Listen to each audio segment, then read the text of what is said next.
fast is. That's where the action is, no doubt about it. Chase down a couple of groups of two on turn two. They will have success in doing just that. Jump like two onto the backstretch, and you have these two groups of two are in the process of being gobbled up. First of which showed in Creed, Ryan Truex, David Check and Cody have caught them now. They are indeed, and working through those two Jockey Racing teammates, Ryan Truex and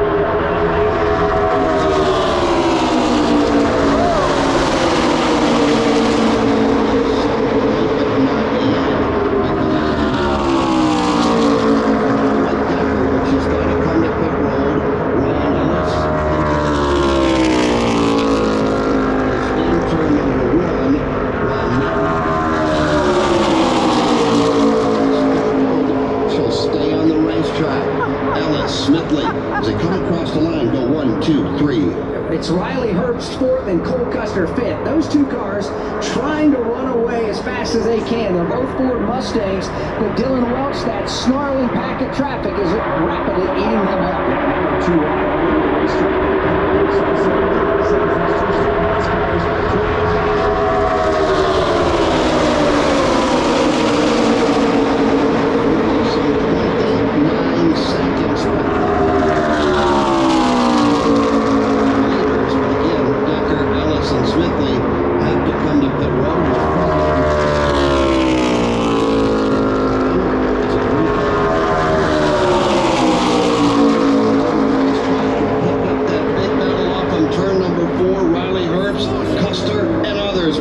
Riley Herbst just took Ryan Truex up the racetrack. Now they're in three wide formation. Pushing a hold to the bottom. Here comes Chandler Smith, and he'll break free. Yeah, he's gotten to the front of this group as everybody tries to find a place in line.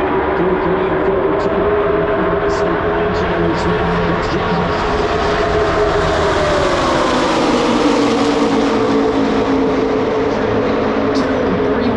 As they come by the start finish. Smithley, there's a fourth car in that trap. Got 3 laps down as Anthony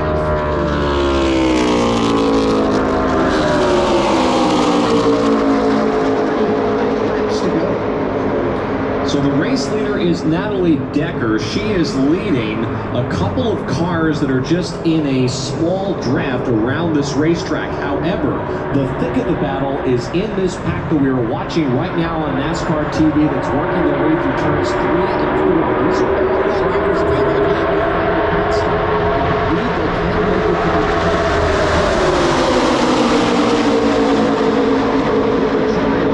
you see the drivers in this pack are being led by the 81 Great action here as they head off into turn number 1. It's getting down to the point where the pay window in Daytona is going to open up, and you've got to get yourself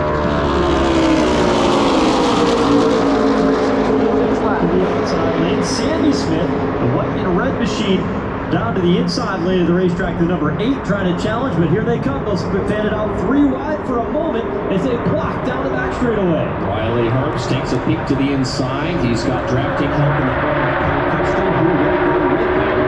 This is all happening for the good. This is not for the race leader.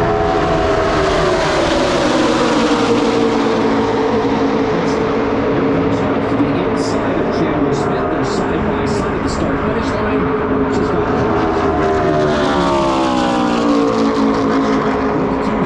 Racing teammates between Riley Herbst and Cole Custer, car 98 and the double zero off work very well together.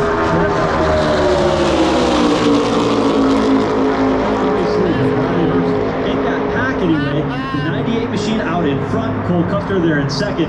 Meanwhile though, across the start finish line, Natalie Decker, the number 36 machine, that is the race leader. She heads down into turn number 1.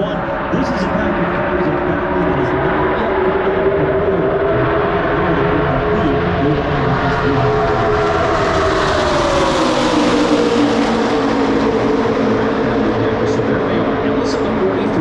You've got the 6 of Garrett Smithley, and then the 36 of Natalie Decker. That's how they run.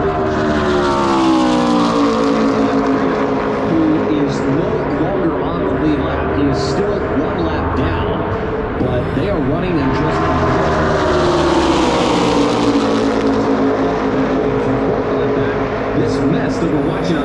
TV is on the Daytona Superstretch. Working its way midway down the back straightaway here at Daytona. You go back out in front.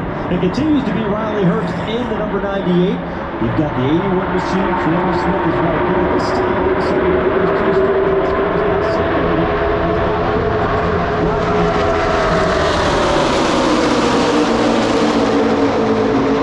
Inside, goes down and gets a draft off the rear spoiler of Riley Herbst. Custer tries to squeeze up to the outside, and he does, but just barely.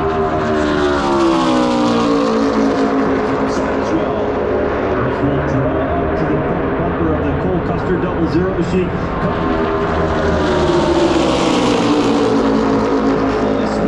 He will take him 3 wide, goes all the way down to the bottom lane of the racetrack. Sieg there in the middle of the 39 machine, but Smith starting to backpedal. He goes from 2 rows back to 3 rows, now threatening to lose more positions on the inside. Ryan Sieg playing right up to the driver's door. This is Mustang down the bottom.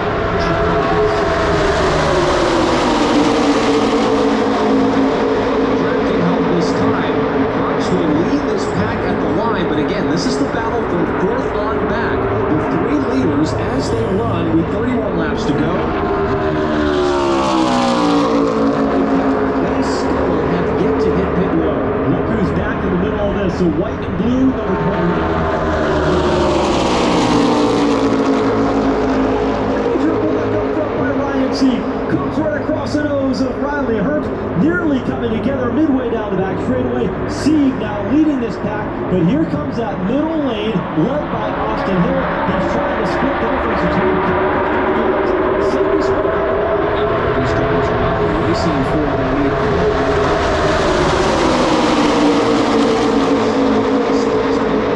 Goes to the inside of Ryan Sieg and will go now to the front of this pack.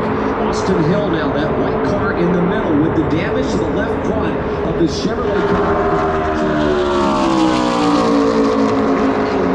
And he does. Now he goes right in front of Riley Herbst, slams the door in turn 2.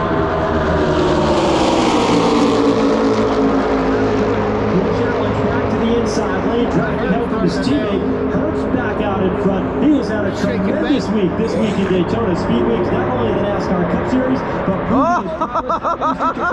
3 wide, 4 race lead. Here comes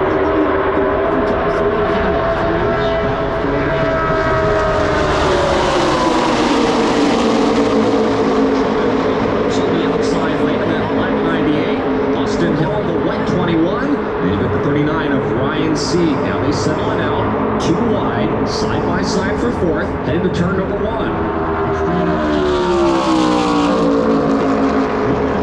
Mirror of the 21 pair of Austin Hill. He's got no immediate side by side with Riley Herbst. So far, he hangs tough midway down the super stretch, and help is coming in the form of Ryan Sieg. All the while, the 3 drivers that have yet to make a pit stop, Ryan Ellis, Garrett Smithley, and Natalie Decker, continue to ride. The small driving cars will just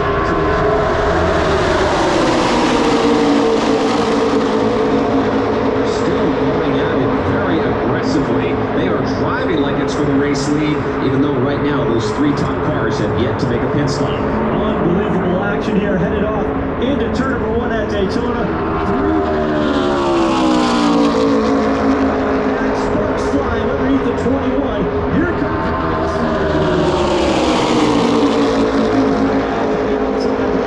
look at this action on the LA freeway on the backstretch of Daytona. There's no way. The problem is, if you're a driver like Jeff Burton in that 27 machine, or a driver like Sammy Smith in car number 8, when you've got 3 drivers in front of you, you're running through the into the lanes on the racetrack.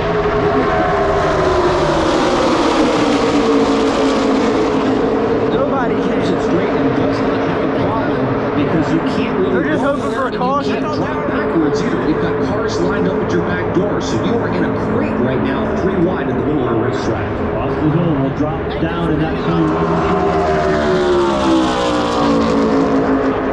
If they get a caution, they get the lead.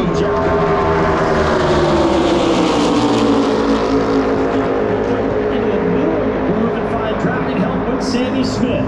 To the back straightaway they come. The top 3 go go single file for the first time in about 5 laps, all led by Austin Hill.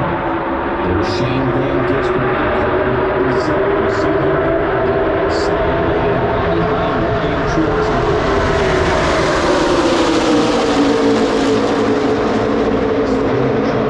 Once again, 18 degrees of banking here on the trial hole at the Daytona International Speedway. It may look flat, but there's still quite a significant amount of banking that these drivers have to deal with while they run 2 and 3 wide.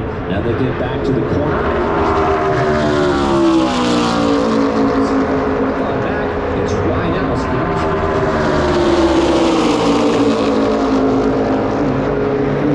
Restart zone, right behind Anthony Alfredo. There's Ryan Ellis in that number 43 machine at the start-finish line. That is the race leader. I didn't think they had to There we do go. On the back straightaway there, Austin Hill leading the way. Let's see.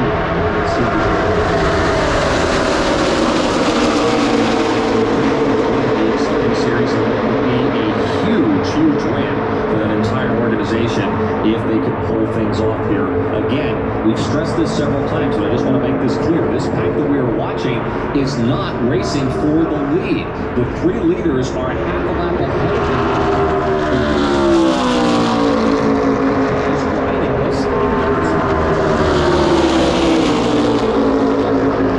Several laps in a row, they have not It's pulled been off there. the racetrack. They are continuing to just log laps and have decided not to come down. pit Oh, they road shuffled again. out Austin They will Hill. have to pit before the race comes to conclusion, and as soon as they do, this will be the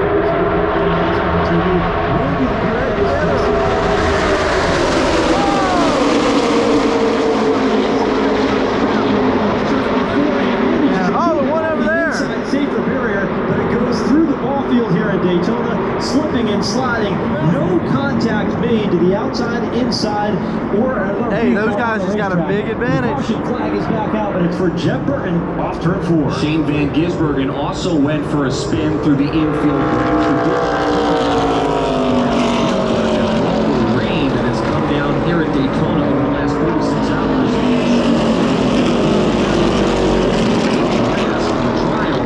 Now he finally gets it out and is now going to try to get that car back in gear and get caught up with the rest of the pack. That could have been a lot worse. Burton gets spun coming off at turn number 4, and as I mentioned, Shane Van Gisbergen also took a slide through the infield grass to put us under the caution flag for now the 7th time. Jeb Burton did a really nice job at keeping that car off the safer barrier on the inside of the racetrack. That's a tough spot to spin, and we've seen that a couple of times throughout Speed Week so far. The cars get very, very light when they come up off turn number 4. Let's take a look at the replay and see exactly what happened. Keep an eye on the white and red car in the outside lane of the racetrack. That's where Jeb Burton was running. He was running right behind the 21 of Austin Hill. As they came up off turn number 4, contact was made, and Jeb Burton went sliding down to the inside. You see him lock those tires down, lifts off the brake to get it turned back the other direction. Did a very, very nice job at keeping that car pointed in the right direction and guiding it through the infield grass. Yeah, it looks like Shane Van Gisbergen was the car that was trying to get behind Jeb Burton coming off of the corner, misjudged it, got into Jeb Burton's left rear quarter panel, and spun him around coming off of turn number 4. We ride on board the Golden Corral Chevrolet of Jeb Burton. Again, remarkably that he was not able to hit anything. Great job saving that car, slides through the grass. And as I mentioned, Shane Van Gisbergen, after making contact with Burton, also spun through the infield grass, but was able to keep on going. So a 2-car crash. Here's a look from inside of the cockpit of Jeb Burton. Watch his eyes, trying to figure out exactly where he is, using the throttle and the brake, along with the steering wheel, to keep the car off the inside wall and then get it pointed in the right direction after he had come to a complete stop. Very nice job for Jeb Burton. Another look at it here. This time you see it from behind here on board with Austin Hill and how that car just took off after the contact with Shane Van Gisbergen. through turns 3 and 4 at the exit of turn 4. So the caution flag back out again. We're at 97 laps completed, the 120 in tonight's United Rentals 300 for the NASCAR Xfinity Series. The race leaders now along the front straightaway here, just creeping along down towards the start-finish line. The rest of the pack finally catching up after being what was about a half a lap behind Ryan Ellis and the entire group that has been leading over the past 20 laps or so. Yeah, the pace car has slowed dramatically here on the front straightaway. The reason for that is they're just waiting for the back end to be able to catch up to these three drivers. They're on the top three right now in the lead. Ryan Ellis, Garrett Smith leading that lead Decker. So as everyone gets caught back up, reset things. There are 22 laps to go in the United Rentals 300. We expect those top three cars to pit, and then we will get a restart with what's going to be just a handful of laps left to go to decide things here at Daytona. Well, under 22 laps to go right now. The 27 car, Jeff Burton, down on pit road. They will change all 4 tires after that wild skid off turn number 4. No doubt flat spotted the tires, and that's not going to give them the performance that they need to get to the finish here in Daytona. So they'll give a car a once-over. Also try to make sure that some of the grass and mud that it likely picked up through its slide through the grass is all cleared out, so that way that car does not overheat in the closing stages of today's United Rentals 300. But work just about complete. Now the crew working in where that radiator is, just to make sure there's no debris up in front of that 27 car, just to keep those engine temperatures cool in the final 22 laps. Jeff Burton, the 31-year-old driver from Halifax, Virginia, the son of, as we talked about earlier, former Daytona 500 champion Ward Burton, who is here on the property tonight watching his son compete. Where'd you go? So as the crew continues to work on the Golden Corral Chevrolet, pit road is open. There ain't nobody in there. You see Shane Van Gisbergen there in car 97, beginning his first full-time season in the NASCAR Xfinity Series this year. Of course, the driver from New Zealand runs the Australian Supercar Series Well, I'm talking about you stand. over there on the other side of the globe. And very impressive what he was able to do. Shane Van Gisbergen, who won NASCAR's street race in the NASCAR Cup Series when they ran out in Chicago, that inaugural event. Unlike any other, they'll return again just after the 4th of July weekend here in the 2024 season. But what made that so unique, you talked about the Australian, the V8 supercars. Those cars are right-hand steer cars, right? He comes to the United States here, runs in the NASCAR Cup Series, wins in a left-hand steer car, which means now all of a sudden you're shifting with your right hand, 100% opposite. You're driving on the wrong side of the road. Everything is different. And he's come to the United States and just performed out of the gate. It's going to be fun to watch him in that 97 car. Shane Van Gisbergen throughout the 2024 campaign.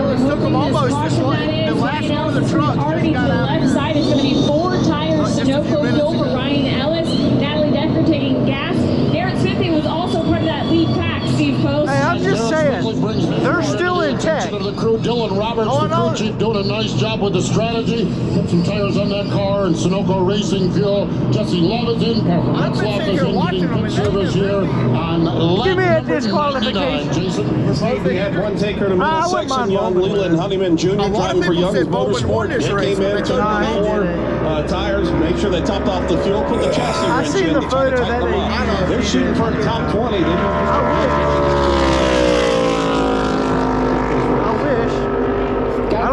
He's been riding around there, keeping the nose clean on the race car for the better part of the evening. But we're down to 20 laps to go next time by, and things can get a little bit hairy. And this is where those race cars that have been able to come through to this point in the race unscathed might get scathed, as they say. Yeah, this thing is far from over. That is for sure. There'll be 20 to go when they come by next time, and then we'll reset it for you. Quick trip around the racetrack. What have we learned, Dave? What remains to be learned? We're getting down to it. 99 down. Next time by, 100 down, 20 to go. Where are we at, Dave? I think that there's been a pretty impressive mix of aggression and patience, at least so far tonight, Jeff.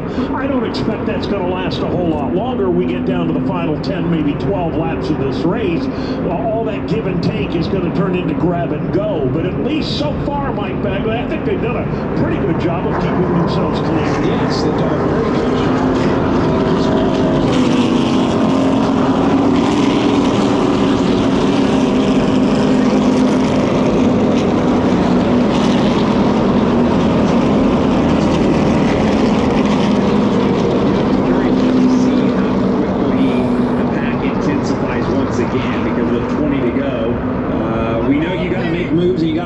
Quick here because you don't know how many more cautions there may or may not be. So how quickly do we get out of just kind of running in that single file line? Do we get to a single file line, or do we go three wide right away? Yeah. So under caution for, again, the 7th time in the United Rentals 300. A couple of cars coming down for pit service. Austin Hill, one of those cars. That has a pretty strong Chevrolet, despite some of the damage that he has to the front of I got his fucking hay dudes on this.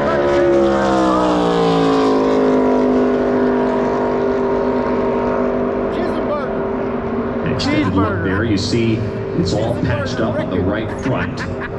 That was as a result of damage that was sustained in a crash back on lap 36. But Austin Hill has been able to overcome that. He also got hit with a speeding and safety violation penalty, 2 at the same time, on pit road after the end of the 2nd stage. So they have had a lot of adversity to overcome this evening, and despite all that, that car is still strong. They have still been able to make passes on the racetrack and run up near the front. So we'll see what they can do here late in the going with less than 20 laps to go when we get the green flag. It's less than 25 though. Well, South Florida heats up as it welcomes intense playoffs racing action at Homestead Miami Speedway, October 26th through the 27th, later on this year in 2024. With major championship implications on the line, this iconic 1.5-mile oval will feature some of the most competitive multi-groove racing this season. Tickets are available now at homesteadmiamispeedway.com or by calling 1-866-409-RACE. You can also scan the QR code on NASCAR TV. Always fun when we head further south in the Sunshine State. Take a trip to Homestead Miami Speedway. We'll do that later on this year.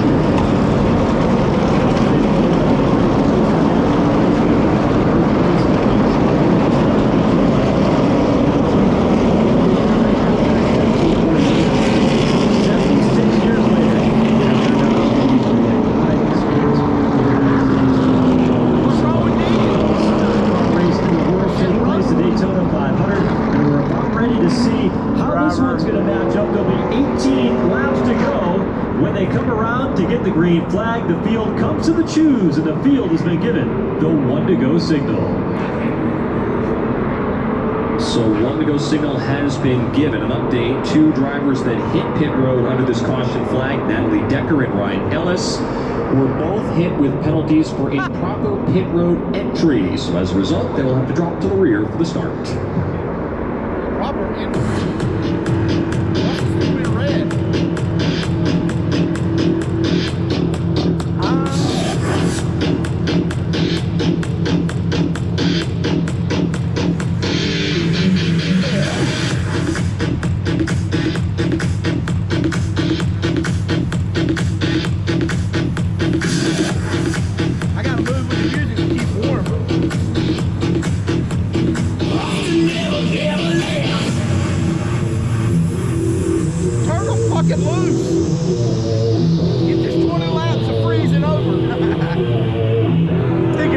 Get all the way back there.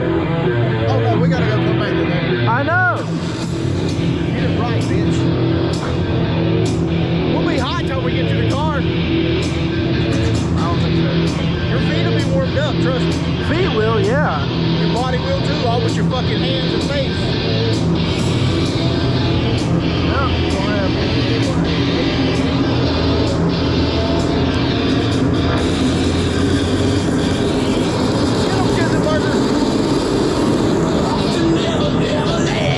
Well, everyone wants to win when they come here to Daytona International.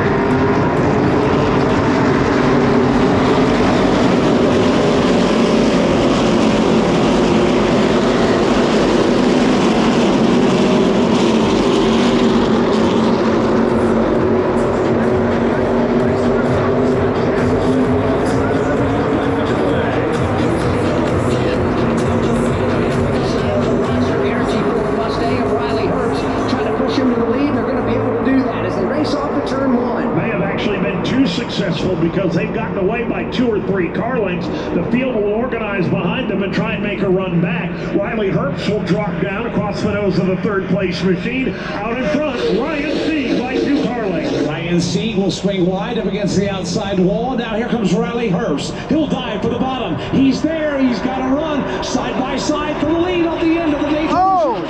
And they're wrecking further back. Jeremy Clements is in the wall. Now others will slide and spin, including Jeff Burton. Leland Honeyman is involved. 3 cars tangling and spinning to the end.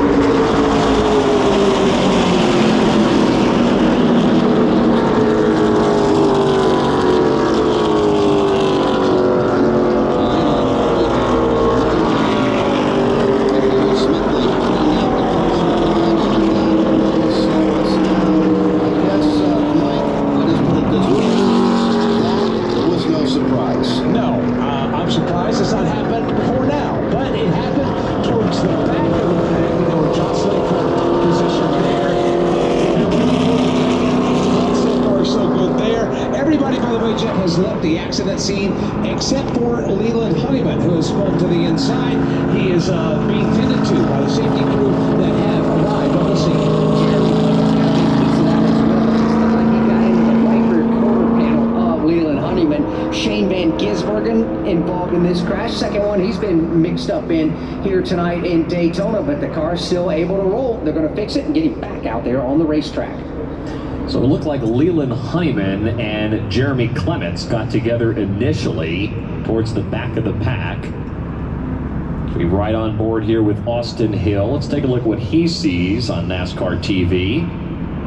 Well, it looks like Jeremy Clements gets turned into Leland Honeyman, courtesy of Parker Retzlaff, as everyone was trying to get in position to make the third corner.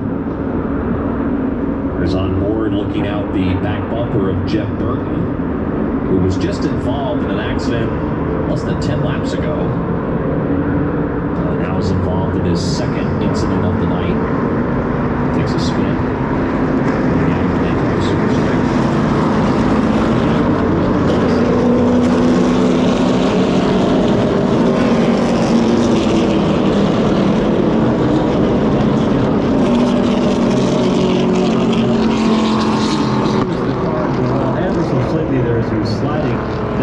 Straightaway, but should not be all that significant of damage on that 27 car. Here they are again sliding down the back straightaway. Leland Honeyman Jr. Just heard Alex Hayden of the Motor Racing Network talking about Leland Honeyman. Young's Motorsports trying to come home with a top 20 finish, but he is being towed off the racetrack around the bottom of the apron in turns 3 and 4.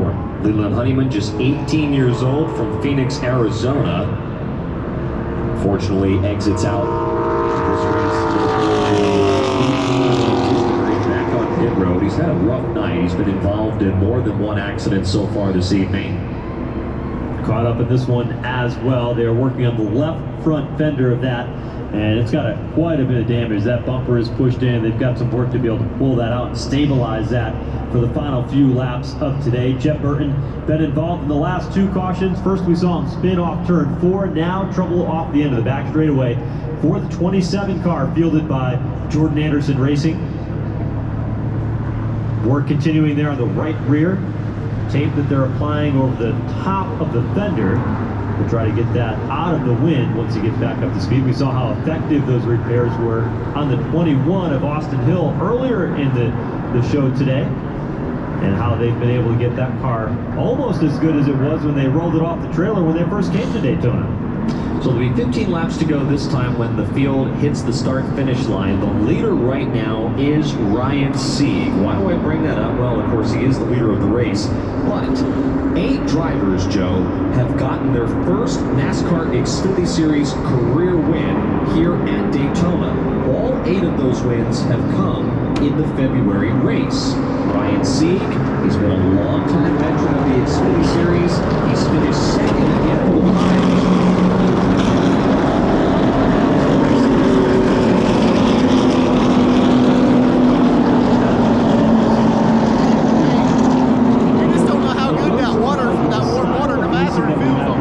With the super speedway, the draft in effect, that you have a lot of first-time winners. We see that in the NASCAR Cup Series as well as we do with the Craftsman Truck Series.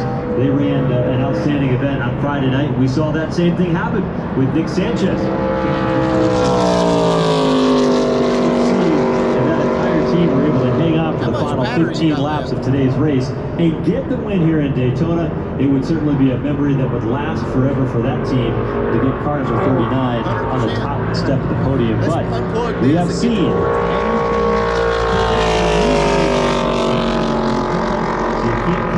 until that checkered flag flies. Ryan Sieg is the leader. Cole Custer is third. The rest of your top 10 in position number 4 is Sage Karam. 5th is Chandler Smith. And you've got Sammy Smith 6th on the racetrack. AJ Allmendinger is 7th. Ryan Truex is 8th.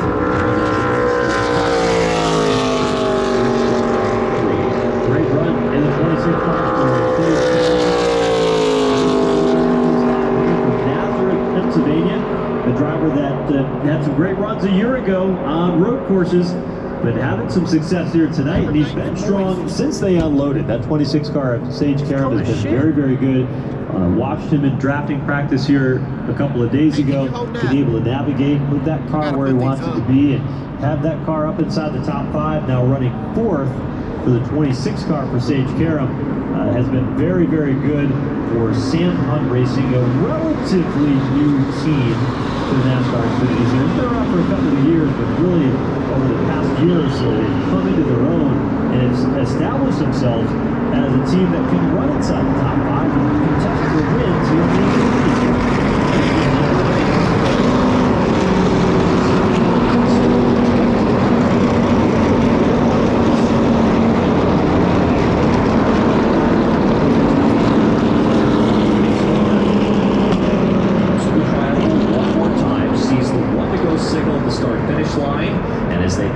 Beyond the orange V with the square box in the center of it, they pick their lanes for the restart, inside or outside. We'll try this again with 13 laps to go when they receive the green.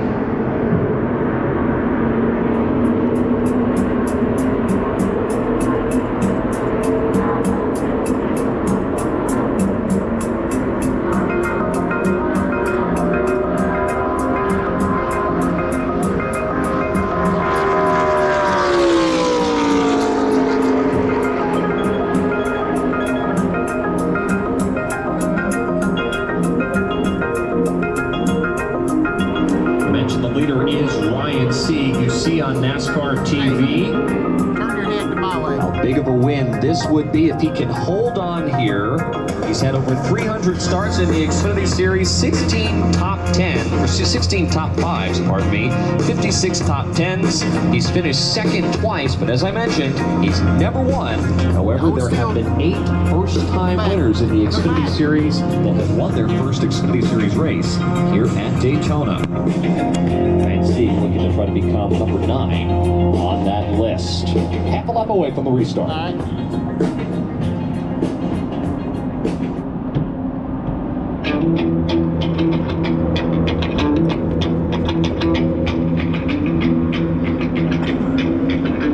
All right, race fans, 13 laps to go when they get the green flag here in Daytona.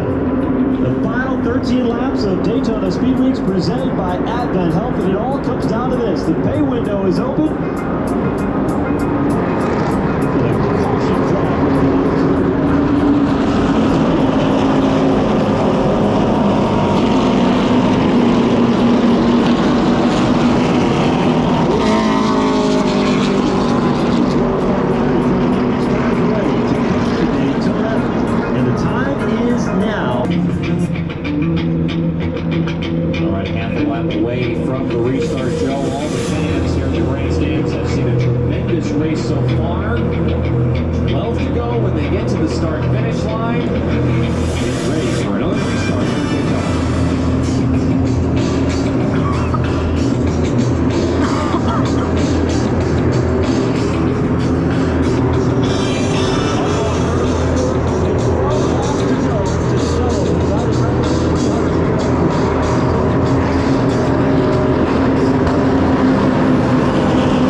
circulate back by again. Boy, Ryan Sieg, he wasn't nervous enough about being on the front row and an opportunity to win that first ever NASCAR Xfinity Series race here at the World Center of Racing.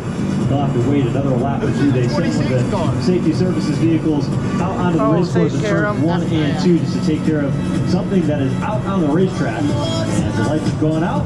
They've got the 1 to go signal one more time. We'll go back with 11 to go then, right?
Not enough to break clear of the challenges in the outside lane. Sieg is right there, drafting help of his own. It's going to be Riley Herbst by a car length. Sammy Smith got punted out of the track. He'll fall all the way to the back of this pack. Up front, Riley Herbst will lead the way down low. But here comes the shove for Ryan Sieg from Sage Karam in turn 3. Side lane with the momentum. Sieg tried to squeeze Herbst down to the bottom. Really didn't like that very much.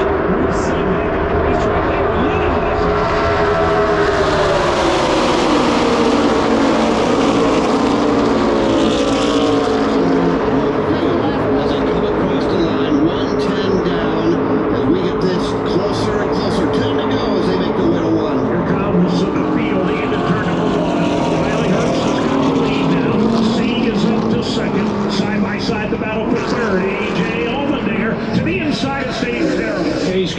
Swing wide and chop off the advance of A.J. Allmendinger halfway down the back straightaway. Up front, Riley Herbst out, throwing blocks right and left. Here they come now with Chandler Smith to the inside for second. Smith has been so strong near the front of the field all night long. He's going to help from Ryan Sieg. Dude, Jordan Anderson.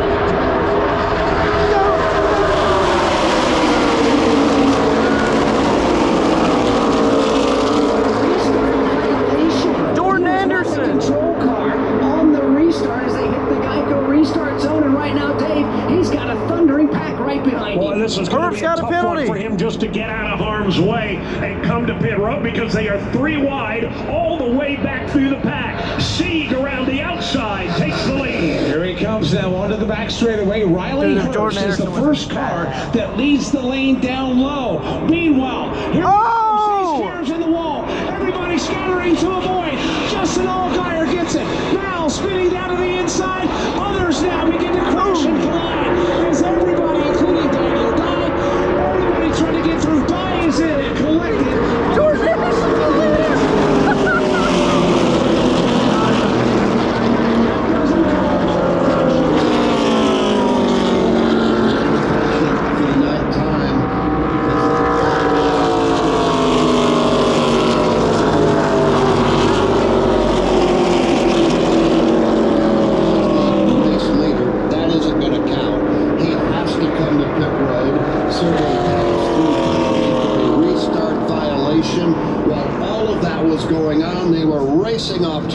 number 2 down the super stretch, and that's when it all broke down. The outside, everybody tried to move down to the inside. That's when a couple of cars got collected. Justin Allgaier spun violently through the grass, was collected by another machine. Everybody except for Daniel Dye and Sage Karen have been able to drive away from the Sage Karen is being tended to along with the Daniel Dye automobile. Here is Justin Allgaier and Cole Custer on the pit lane getting routine service, along with some good hard looking and some tape to go on those cars. Yeah, and you look at a Justin Allgaier car, is damage on the front end, specifically the left front, where the headlight would be on your passenger car. On the left side, that is really, really crunched in. They're taking the saws to Cole Custer's machine on the right front of that automobile, just sawing off some of the body parts to get some good clearance from the wheels. So a couple of our top 5 runners getting dinged up race cars here with Justin Allgaier, Cole Custer. There are also a couple of drivers that ran for the championship at Phoenix last year, but a little rough to finish likely coming for these guys. Now, who knows? It's each one that can get them back up there.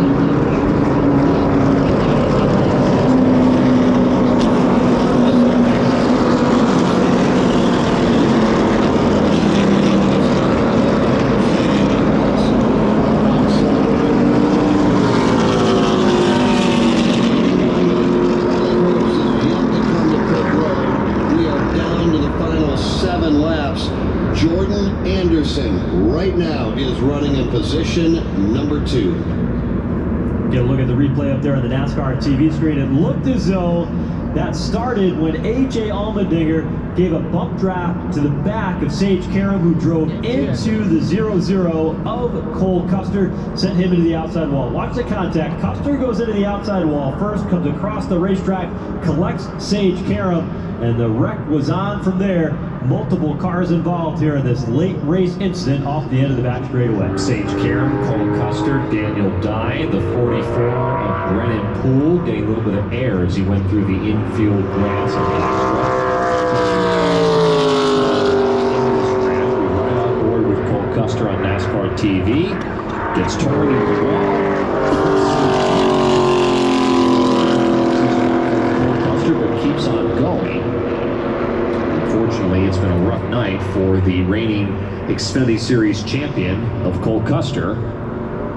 Had a great damage to his car. Had a great race going today. Both those Stewart House cars have really been the class of the field outside of Austin Hill, who's been up toward the front with the RCR entry as well. But you're right on board there with Cole Custer as he just tries to steer that car away from danger down through the infield grass. You see the dirt flying as he goes down the inside of turn 3. I don't know though, it takes so long to get around this track. Once again, but he did come down pit road. They've seen some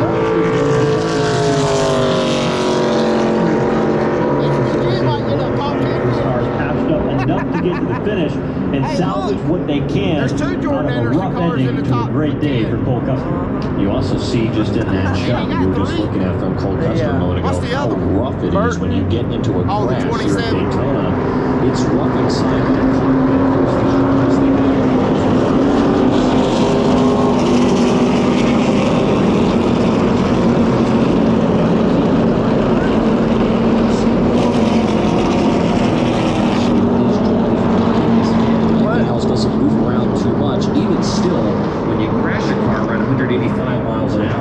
It's still pretty rough inside that cockpit. So Cole Custer going for quite a ride. Justin Allgaier goes through the grass. Brennan Poole gets a little bit of air there going backwards. I thought he was going to go over for a minute. Everyone else is able to get by. Brennan Poole. And for the most part, we're able to drive their cars away. The only car that I believe was stopped over there was Daniel Dye's machine. I believe that they had to remove that car and at least give him a little bit of assistance. Tough break for those drivers that were involved in this crash.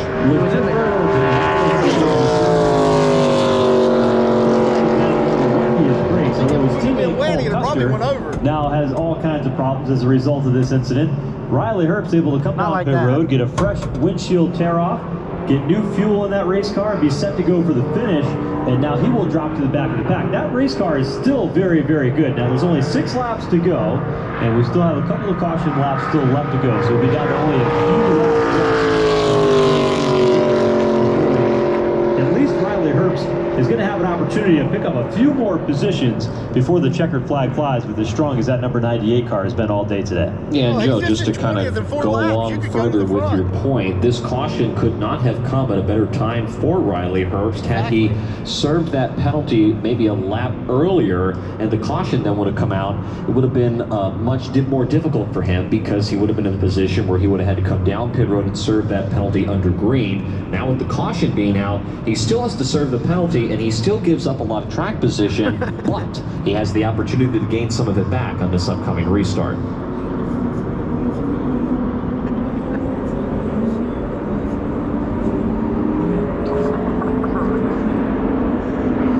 Out in front, Jordan Anderson leading the way here in Daytona. Take a look at some of the stats for him. Starts 20, no wins. He's got a top 5 and a top 10 in the NASCAR Xfinity Series. What a story it would be if Jordan Anderson can hang on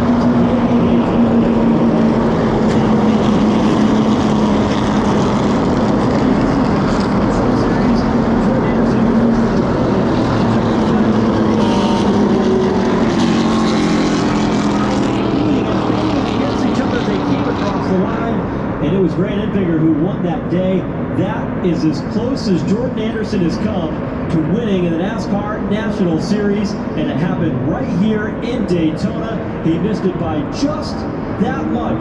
Is tonight the night for driver number 32, Jordan Anderson, driving the car that he owns here in the NASCAR Xfinity Series. That goes along with the point that I was making a little while ago. Could Jordan Anderson become a